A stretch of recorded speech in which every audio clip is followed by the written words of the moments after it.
Good evening all of you. कैसे हैं आप लोग? सीख रहे हो, समझ रहे हो और आगे बढ़ रहे हो। अब बात करने वाला हूं डेटा की आपके साथ। निफ्टी और बैंक निफ्टी का प्राइस एक्शन एनालिसिस में ऑलरेडी डाल चुका हूं। शाम को 5 बजे वीडियो आ चुकी है, आपने अभी तक नहीं देखी है, जरूर उसको विजिट करो। अब आते हैं सर 23 दिसंबर का डेटा क्या है, क्या कह रहे हैं हमसे। देखो बात ऐसी है, अब मैं देखूं इन दोनों को, जो मेन इंपॉर्टेंट है हमारे FIS एंड प्रो। तो इन्होंने क्या करा है, FIS ने क्या करा है मेरे भाई, बिल्कुल एक बहुत अच्छी बहुत प्यारी सी सेलिंग करी है 0.73% की। जो मुझे आंकड़ा चाहिए ना, जो मैं आपको बार बार बोला था, और जिसने अभी तक वो वीडियो नहीं देखी, प्रो की जो सीक्रेट स्ट्रेटेजी मैंने कल सैटरडे को आपके साथ शेयर की थी, अभी तक नहीं देखा जाके उसको विजिट जरूर करो। उसमें क्या है, पूरा तरीका आपको पता चल जाएगा कि प्रो कैसे काम करता है। मैंने आपको पास्ट डेटा दिखाया है उसके अंदर, और बहुत सारे एग्जाम्पल्स लास्ट 2022 तक का डेटा, 2022 से और 24, ये पूरा 2 साल का डेटा आपके साथ कवर किया उसके अंदर। तो आपने वो वीडियो नहीं देखा, जाके वो विजिट करो, उसको बहुत जरूरी है वो देखना। अब क्या देखो, इसके अंदर आज जो डेटा बना है वो बिल्कुल क्लियर मुझे कह रहा है कि यहाँ से मार्केट के अंदर FIS सेलिंग की तरफ जा रहे हैं। देखो यहाँ से लास्ट 2 डेज से देखो, है ना, यहाँ पे सेलिंग हो रही है ना। और प्रो ने क्या करा है भाई, प्रो हमारा 5% इसने खरीदा था 20 दिसंबर को, और अब यहाँ पे 4% खरीदा है। मतलब कि लास्ट 2 डेज में इसने 9% से ज़्यादा खरीद लिया। तो ये हमसे क्या इंडिकेट करने की कोशिश कर रहा है कि यार ये अपनी पोजीशन को धीरे धीरे यहाँ पे बढ़ा रहा है। अब देखो, अगर मैं प्राइस एक्शन देखूँ यहाँ पे आके, तो ऐसा क्या हो रहा है, देखो आप समझो। इधर तो एक अच्छी खासी सेलिंग आई थी, आज भी ऐसा कुछ नहीं हुआ। तो यहाँ पे इसने 5% और इधर इसने 4% खरीदा। क्यों भाई, इसने 5% और 4% यहाँ पे इसलिए खरीदा है कि मार्केट के अंदर कहीं ना कहीं ये अब थोड़ा सा एक लेवल समझ पा रहा है कि देखो, मैंने आपको बार बार बोल रहा हूँ, मार्केट को बहुत हाई चांस है कि वो क्या करे, इस एरिया के आसपास अपना बेस बना के। क्यों, देखो मोस्टली क्या हो रहा है, यह इतना करेक्शन हो गया, ठीक है, ये लगभग कितना करेक्शन है, आई थिंक ये 10% से ज़्यादा का करेक्शन है। ठीक है, एक बार मैं आपको दिखा देता हूँ, एक बार हम लिख लेते हैं ये करेक्शन कितने परसेंट का है। तो ये देखो, ये लगभग आपका यहाँ से 12% का करेक्शन है। ठीक है, एग्जैक्टली। तो मार्केट रनिंग, जो बुल मार्केट में चल रहा है अच्छा खासा, यहाँ पे इसने एक रनिंग करेक्शन कर दिया है 12% का। ठीक है, और अब बहुत हाई चांस हैं कि मार्केट यहाँ पे अपना बेस बना के वापस ऊपर जाता हुआ नजर आए। ठीक है, ये एक एरिया है जहाँ पे मार्केट अपना बेस बना सकता है। ठीक है, अब यहाँ पे मैंने आपको बार बार बोला भी था वीकली टाइम फ्रेम पे कि यहाँ से एक तरह से डबल बॉटम बन सकता है। अब डबल बॉटम ऐसा नहीं होता, डबल बॉटम के साथ क्या प्रॉब्लम है, वो ये हमारा क्या है, एक फर्स्ट इसका बेस बनता है, तो उसके हाई चांस है वो यहाँ से भी घूम सकता है। अच्छा, वो ऐसे करके थोड़ा नीचे भी आ सकता है, ऐसे करके बिल्कुल ही उस लो से निकल सकता है, और उसके चांस ये हैं कि वो ऐसे करके नीचे की साइड से भी जा सकता है। तो ये तीनों टाइप से डबल बॉटम का फॉर्मेशन होता है। दिस कैन बी फॉर्मेशन, ये भी फॉर्मेशन हो सकता है, यहाँ पर भी। अब हमें नहीं पता वो यहाँ से भागेगा, वो यहाँ से भागेगा, या वो इस टाइप से भागेगा। ठीक है, हमें नहीं पता।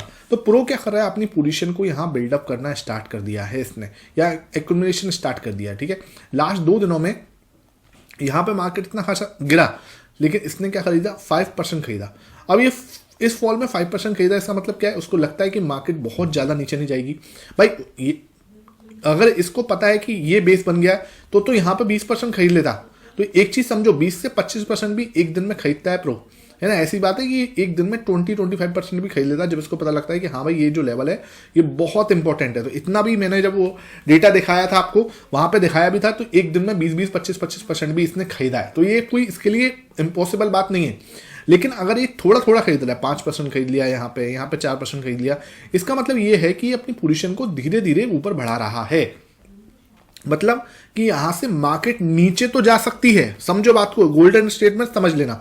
मार्केट यहां पे नीचे तो जा सकती है, ठीक है, लेकिन बहुत नीचे जाएगी उसकी प्रोबेबिलिटी बहुत कम है। ठीक है, क्योंकि यहां से इसने खरीदना स्टार्ट कर दिया है। अगर इसकी पोजीशन कैसे भी करके 45% से ऊपर निकल गई, है ना, 45%, 50% के आसपास पहुंच गई, और वहां पे हमारे FIS ने और थोड़ा सा सेल कर दिया, और वो 20% से नीचे आ गए, 15% से नीचे आ गए, तो this is the high chance वहां से मार्केट एक अपना बेस बना के रिवर्सल कर सकता है। बिकॉज देखो, 20% सेल करने के बाद इनके पास ज्यादा बचेगा नहीं।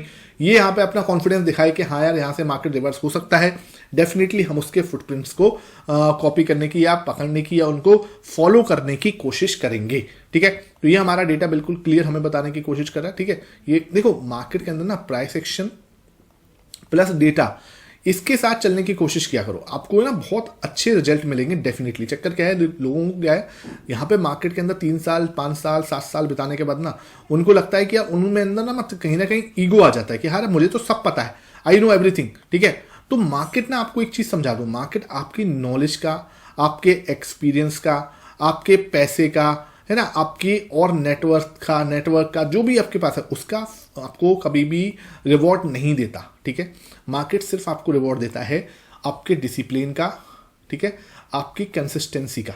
सिर्फ 2 चीज़ों का ही रिवॉर्ड मिलेगा आपको, कि आप कितने डिसिप्लिन हो और आप कितने कंसिस्टेंट हो। अदरवाइज इसमें और कोई सी जगह नहीं है जो आपको यहाँ पे रिवॉर्ड मिले। ध्यान रखो इस चीज़ का, ये आपको कोई नहीं बताएगा ये चीज़। चक्कर क्या है ना, लोग यहाँ पे इतना मतलब क्या 3 साल बता दिया, उन्होंने लगा मुझे तो सब पता है भाई, मुझे सब पता है, ठीक है। 5 साल बता दिए, अरे मैं तो सब जानता हूँ। भाई तुमने क्या जानते हो? तुम अगर प्रॉफिटेबल नहीं हो तो तुम कोई मतलब नहीं है, ठीक है। उस जानने से, उस नॉलेज का कोई यूज नहीं है अगर आप डिसिप्लिन नहीं हो, अगर आप कंसिस्टेंट नहीं हो। यहाँ पे चक्कर क्या पड़ता है, जो बहुत ज़्यादा ज्ञानी लोग होते हैं ना, उनके साथ एक ही इशू होता है, वो डिसिप्लिन नहीं हो पाते, क्योंकि उन्हें क्या सब चीज़ें दिखती रहती हैं कि अरे यहाँ से नीचे चला जाएगा, वहाँ से ऊपर चला जाएगा, न्यूज आ गई उनके पास, ठीक है। तो वो कभी भी कोई पर्टिकुलर चीज़ को ढंग से सही तरीके से डिसिप्लिन नहीं होके फॉलो नहीं कर पाते, ये प्रॉब्लम है, ठीक है। अब मेरे साथ क्या है, मुझे लगभग 7 साल हो गए, ठीक है। और 7 साल के अंदर चक्कर क्या है कि मैं सिर्फ पूरे 7 साल के अंदर, मुझे अच्छे से याद है, ज़्यादा से ज़्यादा मैं 5 ट्रेडिंग सेटअप जो है उनको फॉलो किया होगा, ठीक है। स्टार्टिंग में कुछ किया, उसको इंप्रूव किया, दूसरे नंबर पर पहुंचे, फिर 2 साल उसको फॉलो किया, फिर तीसरे नंबर पर पहुंचे। पूरे 7 साल में शायद मैंने 5 ट्रेडिंग सेटअप को फॉलो किया होगा। और लोग क्या करते हैं, यहाँ पे 7 महीने के अंदर 700 ट्रेडिंग सेटअप्स यूज करने की कोशिश करते हैं, ठीक है। किसी ने बता दिया ये हो गया, है ना, उसको यूज कर लिया, किसी ने बता दिया उसको कर ले, उसको कर लिया। भाई मेरे एक चीज पर टिक के काम करना सीखो, आपको बहुत अच्छा रिवॉर्ड मिलेगा। चाहे कुछ भी कर लो, ठीक है। डेटा पकड़ना है डेटा पकड़ लो, प्राइस एक्शन पकड़ना प्राइस एक्शन पकड़ लो, दोनों को पकड़ना है दोनों पकड़ लो, ठीक है। आपको ऑप्शंस में जाना, ऑप्शंस में काम कर लो, आपको हर तरीके से रिजल्ट मिलेगा। ऑल यू नीड, आपको डिसिप्लिन होना पड़ेगा और कंसिस्टेंट होना पड़ेगा, ठीक है। और ज्यादा नॉलेज को अपने अंदर एक्वायर करने से कोई फर्क नहीं पड़ता कि आप 10 वीडियो डेली के देख रहे हो, ठीक है। सुबह टीवी ऑन करके बैठ जा रहे हो, बहुत लोग होते हैं सुबह टीवी ऑन कर लिया और शाम तक 4 बजे तक वीडियो पूरा टीवी देख रहे हैं और देख रहे हैं कि हाँ यार मैं तो पूरा अपना मार्केट देख लिया। भाई उससे कुछ फर्क नहीं पड़ता, ठीक है। आप किसी सेटअप को पकड़ो, डिसिप्लिन होकर उससे फॉलो करो, आपको रिजल्ट मिलेंगे। आई होप आज का सेशन अच्छा लगा हो, वीडियो पसंद आई है, ज़्यादा से ज़्यादा लाइक एंड शेयर कर देना, नीचे कमेंट सेक्शन में अपना सपोर्ट और प्यार जरूर देना, ठीक है। Thank you for watching the session.